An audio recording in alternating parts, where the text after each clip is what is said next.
Untuk makluman ahli yang berhormat, keperluan benih padi sah semasa adalah sebanyak 72,000 tan metrik atau 3.6 juta kampit, 20 kg bagi sekampit. Keperluan benih bagi 1 hektar tanah sawah 7 hingga 10 beg per hektar atau 140 gram hingga 200 kg.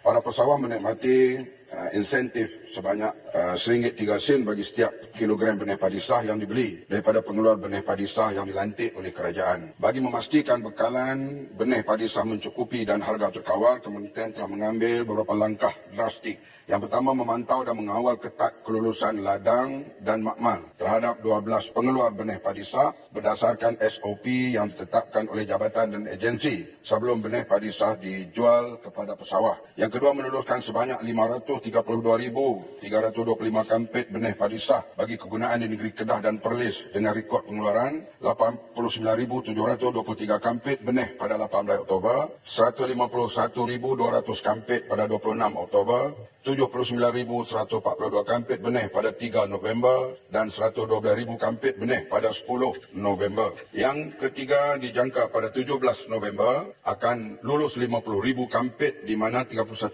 kampit akan diagih kepada PPK Mada dan selebihnya 19,000 kampit diagih pada negeri Perlis dan luar jelapang negeri Kedah. Yang keempat, melancarkan Task Force Operasi Benih Padi Sah Zon Utara bermula 7 November 2023. Tempoh pelaksanaan Task Force Op BPS ini diadakan selama 2 minggu bermula 7 November hingga 21 November. Ini adalah untuk memastikan semua peruncit menjual mengikut harga yang telah ditetapkan oleh kerajaan dan tiada unsur menyorok benih padi sah. Status semasa 7 November 2023, 20 lesen telah pun ditarik balik dan pada 16 November 2 lagi lesen ditarik. Penetapan harga maksimum jualan benih padi sah bagi setiap kampit 20 kg RM40 dan tempat jualan runcit RM45 mulai 20 Oktober 2023. Penetapan harga ini dibuat bagi mengelakkan manipulasi harga benih padi sah di lapangan menerusi pembelian tanpa kawalan.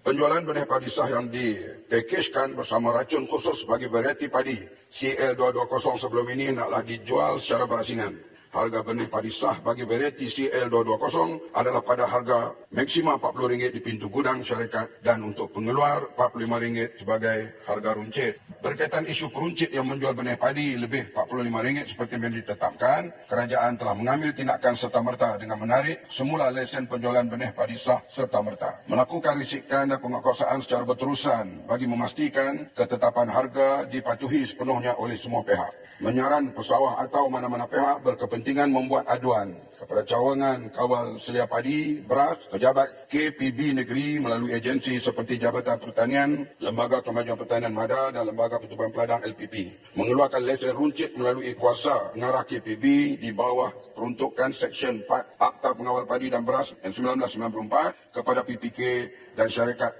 untuk mengedarkan benih padi sah terus kepada pesawah.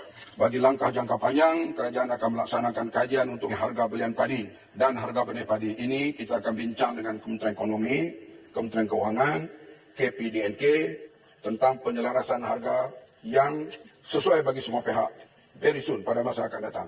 Sebab semua kena, pesawah kena menang, pemborong kena menang, peruncit kena menang, pengguna pun kena menang. Ini perbincangan perlu dibuat secara lebih tersusun untuk supaya semua pihak mendapat faedah nanti. Terima kasih.